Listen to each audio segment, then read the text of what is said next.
5, 4, 3, 2, 1, engine start, and liftoff of the Delta II rocket carrying the Spirit from Earth to planet Mars.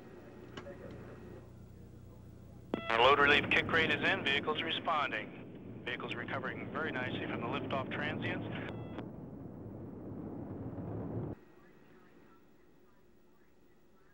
And we have burnout of the 3 air start motors. We're coming up on T plus 130 seconds. Solid motor jettison. All 3 have jettison. And there's jettison.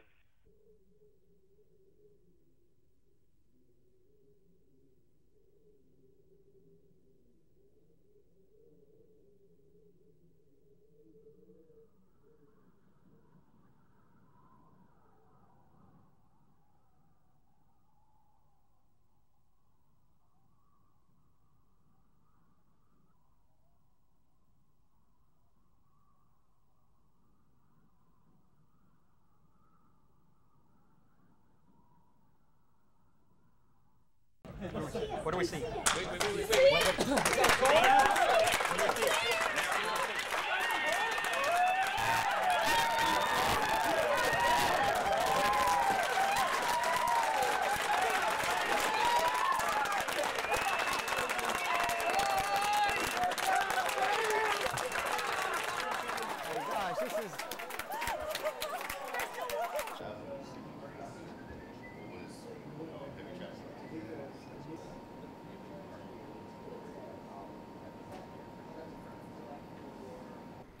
When we landed, we had a 90-day mission.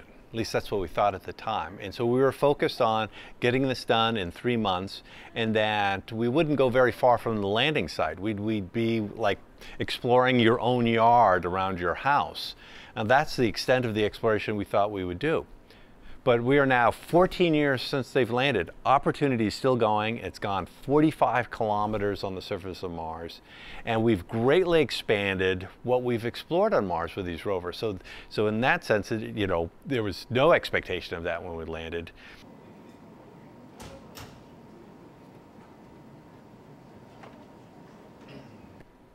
Well, what the rovers have told us about Mars is that at one time Mars was much like the Earth, that it had warmer temperatures, it had a thicker atmosphere, and there was sustained liquid water on the surface. Now, there's a lot of debate about how much water there was and where did it go, but at one time in Mars' past, it was Earth-like in that it had these habitable conditions. And it happened at a time in which life started on Earth. So now we know, at least in our solar system, there were at least 2 worlds, Earth and Mars, that had similar conditions, and life started on one, and we're still exploring the question of whether life started or whether there is life on Mars today. Main structural supports for holding Spirit. What this means is now Spirit is really on her own, being supported only on 6 wheels. And so that rover lift mechanism retracts back. The bogey wheels have deployed all the way out, and that the latch is secured. Well, as if what Chris just described to you wasn't enough for Spirit to accomplish this. No, it felt like it was possible, but that it was a long shot to propose such a thing and to propose building a rover from start to finish in 3 years, get it launched in that fast of a time. So it seemed very challenging, and the first hurdle was politically to get it in contention for flying and then selected. So we knew we had a stiff curve of selling in the beginning. Good morning and welcome to NASA's Jet. We'll start with Jennifer Trosper. She's the mission manager for the Mars Exploration Rover mission here at JPL.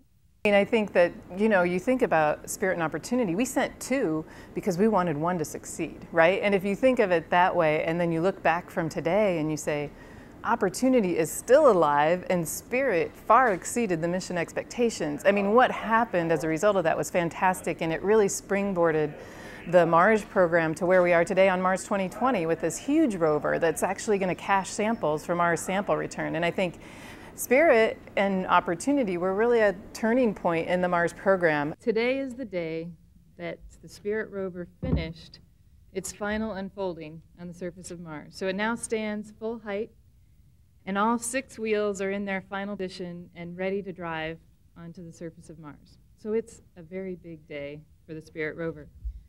Helped design all of the hardware necessary to...